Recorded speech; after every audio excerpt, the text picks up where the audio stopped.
Hello student, आप सब कैसे हैं? आई होप आप सभी अच्छे होंगे। आज मैं क्लास 10th का साइंस पढ़ाने वाला हूं। Chapter number 1 chemical reaction and equation. इससे पहले हम 3 वीडियो आपको दे चुके हैं। ये 4th पार्ट है और ये काफ़ी इम्पॉर्टेंट है ये पार्ट, क्योंकि जो पार्ट 3rd तक जहाँ तक हमने पढ़ाया था उससे आगे हम आज बढ़ाने वाले हैं। उससे आगे हम कंटिन्यू करेंगे। आप देखिए क्या है। तो देखिए हमने लास्ट क्लास में क्या पढ़ाया था। हमने लास्ट क्लास में देखे थे कि रिएक्टिंग स्पीसीज क्या होता है। तो रिएक्टिंग स्पीसीज एक ऐसे स्पीसीज होता है the substance that undergoes in a chemical reaction. वो ऐसा सब्सटेंस जो केमिकल रिएक्शन में पार्टिसिपेट करता है, ऐसे स्पीसीज को बोलते हैं रिएक्टिंग स्पीसीज। और द सब्सटेंस, ठीक है, to formation of new substance, यानी न्यू सब्सटेंस जो फॉर्मेशन होती है उसको बोलते हैं हम लोग, ठीक है, after chemical reaction, that is called product. तो आज हम लोग इसी चीज़ को हम डिस्कस करते हैं। सबसे पहला कि एक तो रिएक्टिंग स्पीसीज, रिएक्टिंग स्पीसीज या तो आपका एटम हो सकता है, या तो आपका मोलेकुल हो सकता है, और या तो आपका आयंस हो सकता है। ये तीनों फॉर्म में रिएक्टिंग स्पीसीज हो सकता है। एटम्स भी हो सकता है, मोलेकुल भी हो सकता है, आयंस भी हो सकता है। आपने देखा होगा एटम, जैसे कार्बन है, ये एक तरह का जस्ट सॉलिड फॉर्म में सब कुछ एटम्स है, ठीक है। मोलिकुल हो गया जैसे O2 है आपका, ये भी हो सकता है। आयंस के फॉर्म में हो गया जैसे आपका Na+ हो गया। तो ये रिएक्टिंग स्पीसीज है, जो रिएक्शन में पार्टिसिपेट करता है, जो रिएक्शन में भाग लेता है, ऐसे स्पीसीज को बोलते हैं रिएक्टिंग स्पीसीज। और ये एटम और मोलिकुल या आयंस तीनों हो सकता है, ठीक है। और ये रिएक्टिंग स्पीसीज, ठीक है, ये सब क्या होता है, आपस में केमिकल रिएक्शन होता है और केमिकल रिएक्शन के बाद, ठीक है, एक नई प्रोडक्ट बनाता है, ठीक है। और वो जो प्रोडक्ट बनाता है वो भी आपका या तो आपका मॉलिक्यूल हो सकता है, ठीक है। तो मॉलिक्यूल एक तरह का फॉर्मेशन कर सकता है, वो किसी भी फॉर्मेट में आ सकता है, आयंस मॉलिक्यूल्स ब्रेक कर सकता है वो, ठीक है। तो अब हम लोग इसको एक एक करके हम लोग देखते हैं कि रिएक्टेंट क्या होता है, प्रोडक्ट क्या होता है, ठीक है। तो आगे बढ़ते हैं हम लोग।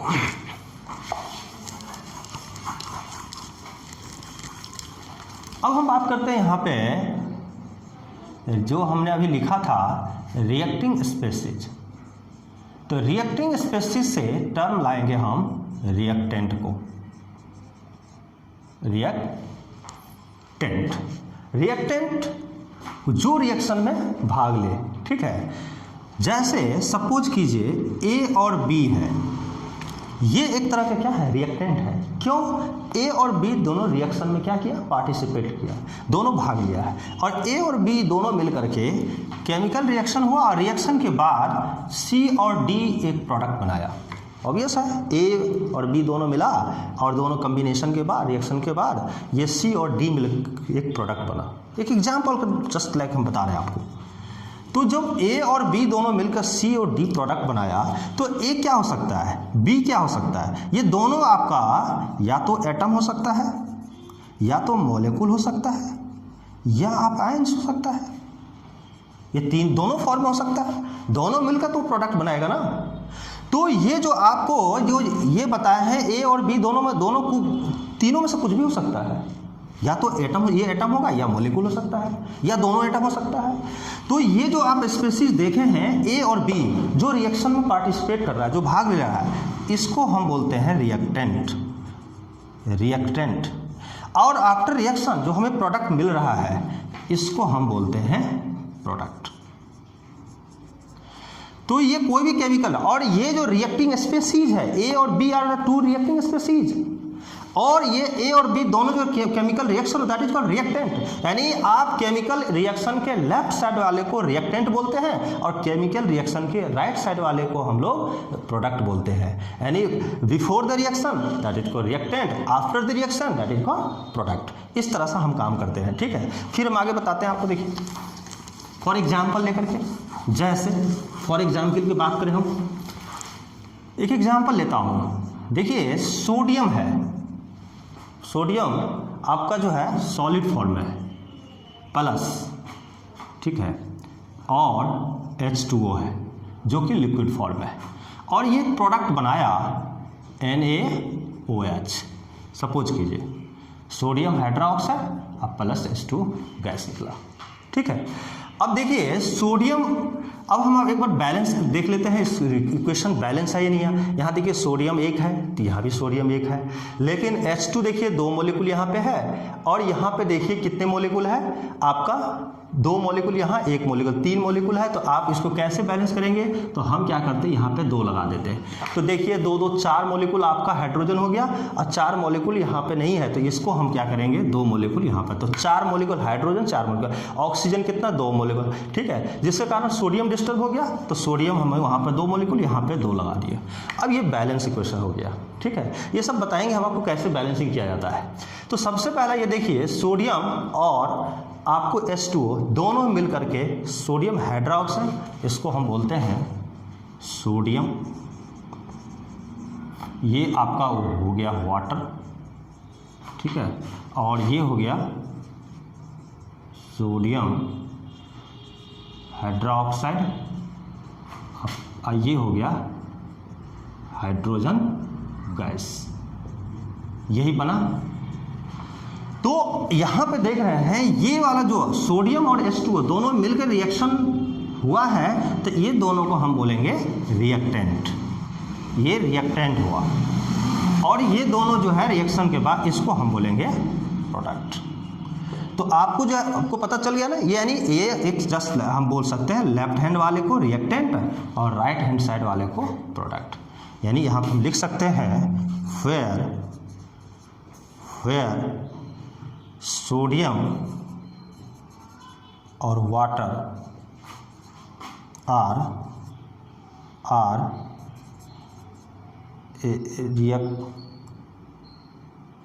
रिएक्टिंग स्पेसीज, ये दोनों क्या है रिएक्टिंग स्पेसीज है।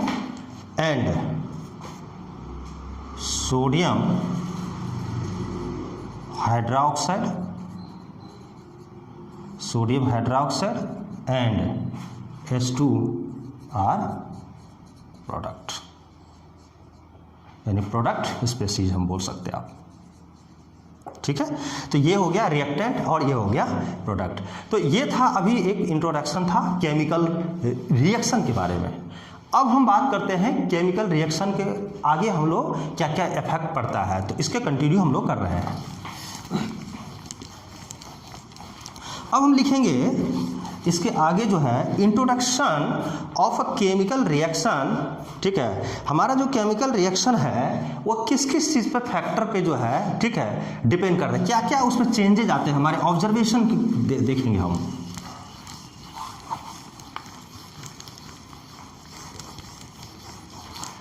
तो अब आप हेडिंग दीजिए अ केमिकल रिएक्शन का आइडेंटिफिकेशन ऑफ केमिकल रिएक्शन, लिखेंगे आइडेंटिफिकेशन ऑफ केमिकल रिएक्शन। जो भी अभी तक हमने केमिकल रिएक्शन पढ़ा उसकी आइडेंटिफिकेशन हम देखेंगे, कैसे उसको आइडेंटिफाई करेंगे। देखिए होता क्या है, जब कोई भी केमिकल रिएक्शन जो होता है तो रिएक्शन होता क्या है, 2 या 2 से ज़्यादा मॉलिक्यूल हो या एटम्स हो या आयंस हो मिलकर जब प्रोडक्ट का फॉर्मेशन होता है, तो उससे होता क्या है, जब केमिकल रिएक्शन में कई बार क्या होता है कि उसकी कलर चेंज हो जाती है। रिएक्टेंट से जब प्रोडक्ट होता है नई सब्सटेंस बनती है तो उसकी कलर चेंज हो जाती है। दूसरे प्रोडक्ट बनने में कई बार टेम्परेचर जो है इंक्रीज कर जाता है। कई बार क्या होता है कि वो प्रेसिपिटेट फॉर्मेशन में आ जाती है, तो डिफरेंट फॉर्मेशन में वो हमें आते रहता है। कई बार जो है सो आप उसका देखिएगा कलर हो गया, उसके बाद आपका प्रेसिपिटेट फॉर्म हो जाएगा। ठीक है, उसके बाद स्टेट भी चेंज हो जाती है, टेम्परेचर भी चेंज हो जाती है। तो कई सारा फैक्टर्स है, तो मैं सारे फैक्टर को लिख रहा हूँ। तो पहला फैक्टर लिखेंगे यानी identification of chemical reaction on the basis of observation. किस बेसिस पे, on the basis of observation. Observation के बेसिस पे हम डिफाइन कर रहे हैं कि हमारे जो केमिकल रिएक्शन होती है उसमें किस किस तरह के जो है ऑब्जर्वेशन देखने को मिल रहा है। तो पहला लिखेंगे चेंज इन स्टेट। क्या लिखेंगे स्टूडेंट, चेंज इन स्टेट। तो पहला लिखेंगे change in state. Change in state कैसे होता है आपको पता होना चाहिए। देखिए जब कोई भी रिएक्टेंट, दो या दो से ज़्यादा रिएक्टेंट मिल करके जब हम प्रोडक्ट बनाता है तो स्टेट का चेंज हो जाता है। पहले जैसे सॉलिड था वो गैस बन गया, या गैस था सॉलिड में आ गया, ठीक है। स्टेट चेंज हो जाना, एक स्टेट से दूसरे स्टेट में जाना। फॉर एग्जाम्पल मैं बता रहा हूँ, जैसे देखिए कार्बन सॉलिड स्टेट में है, इसको हम रिएक्शन करा दिए किसके साथ, कोई भी मॉलिक्यूल के साथ आप रिएक्शन करा दीजिए। जैसे सपोज कीजिए कार्बन को हम रिएक्शन कराते हैं, ठीक है, वाटर के साथ, क्या होगा, ये लिक्विड फॉर्म में है, तो कार्बन तो सॉलिड है, H2O क्या लिक्विड फॉर्म में है, दोनों रिएक्शन किया तो क्या बना, कैल्शियम हाइड्रोक्साइड। कैल्शियम हाइड्रोक्साइड अब प्लस जो है, ठीक है, आपके यहाँ से H2 गैस निकल जाएगा।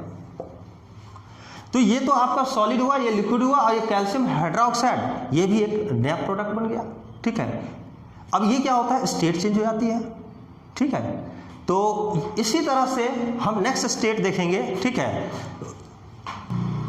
तो स्टूडेंट यहाँ पे हम लोग क्या करते हैं, जो कार्बन है सॉलिड फॉर्म में, इसको यहाँ पे हम चेंज करते हैं, ये गलती से हो गई है, ठीक है। इसको हम यहाँ पे डिफाइन करेंगे, चेंज इन टेम्परेचर में हम यहाँ पे क्या करते हैं, ऑक्सीजन के साथ लेते हैं, ठीक है, ऑक्सीजन के साथ रिएक्शन कराते हैं। तो देखिए कार्बन सॉलिड फॉर्म में है, क्योंकि हम पढ़ रहे हैं चेंज इन स्टेट, स्टेट हमको दिखाना है कि कैसे चेंज हो रहा है। तो कार्बन तो सॉलिड फॉर्म में है, इसको हम क्या कर रहे हैं, ऑक्सीजन के साथ आपका रिएक्शन कराते हैं। तो ऑक्सीजन O2 जो है आपका गैस है।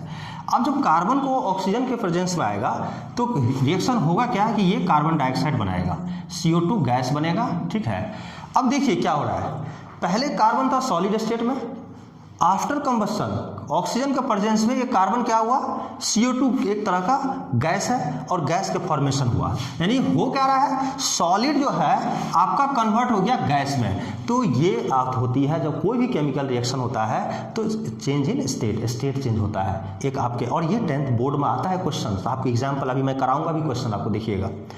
उसी तरह से जब कोई भी केमिकल रिएक्शन होता है तो इवोल्यूशन ऑफ गैस, वो गैस का फॉर्मेशन होता है। जैसे हमने एक एग्जांपल लिया है, देखिए जिंक है, जिंक सॉलिड फॉर्म में है, और उसके बाद HCl एक्वस सॉल्यूशन के साथ जो है एक्वस फेज में है। दोनों को अगर हम रिएक्टेंट हुआ, दोनों केमिकल रिएक्शन हुआ, रिएक्शन के बाद ZnCl2 प्लस H2 आपका गैस, यह देखिए गैस का फॉर्मेशन। तो जब दो रिएक्टेंट मिला तो एक प्रोडक्ट जब बनता है तो गैस का भी फॉर्मेशन हो सकता है। तो एक ये हुआ एवोल्यूशन ऑफ गैस।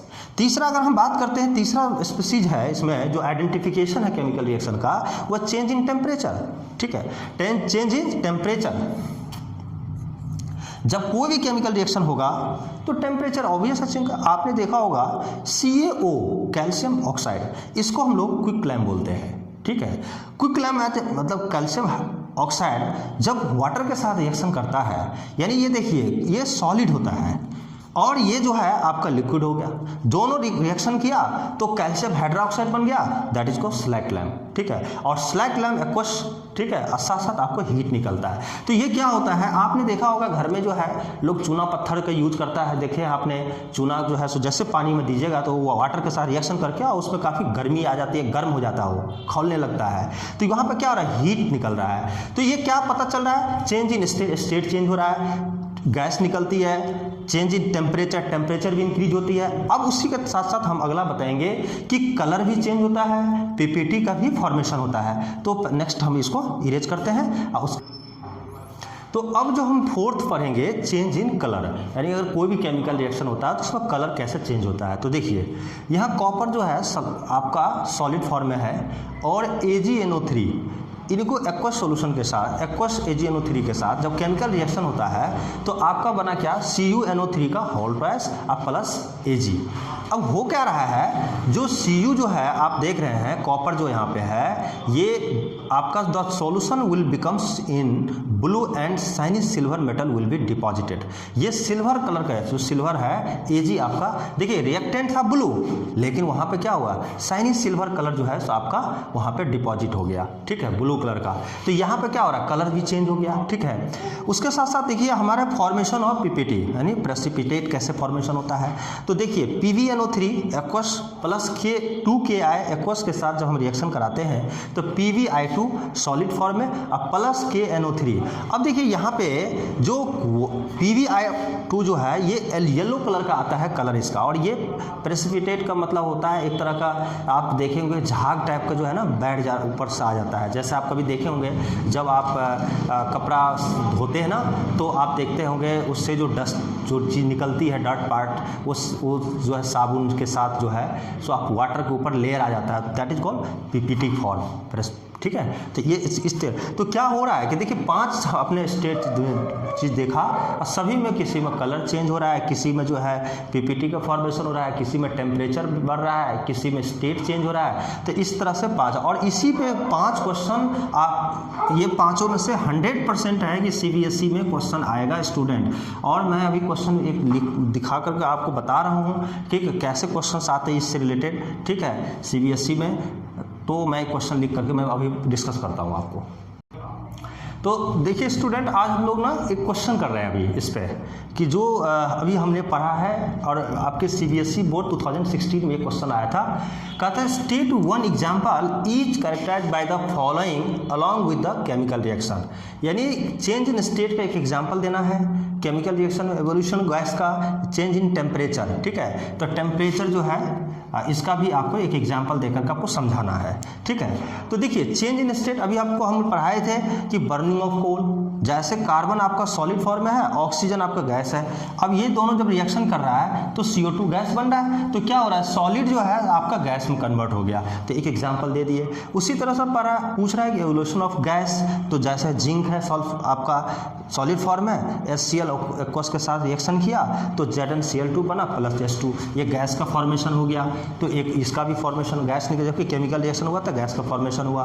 उसी तरह चेंज इन टेम्परेचर पूछ रहा है, तो आपको बताया है कि देखिए कैल्शियम ऑक्साइड मतलब हुआ आपका क्विकलाइम, वाटर के साथ रिएक्शन किया तो स्लैक्ट लाइम कैल्शियम हाइड्रोक्साइड और साथ साथ हीट निकलती है, और ये आपका चेंज इन टेम्परेचर का एक एग्जाम्पल हुआ। तो एक एक करके ऐसे क्वेश्चंस आपके बोर्ड में पूछे जाते हैं। तो नेक्स्ट क्लास में हम एक क्वेश्चन और डिस्कस करेंगे और उसके बाद फिर हम आगे कंटिन्यू करेंगे। थैंक यू, धन्यवाद आपको।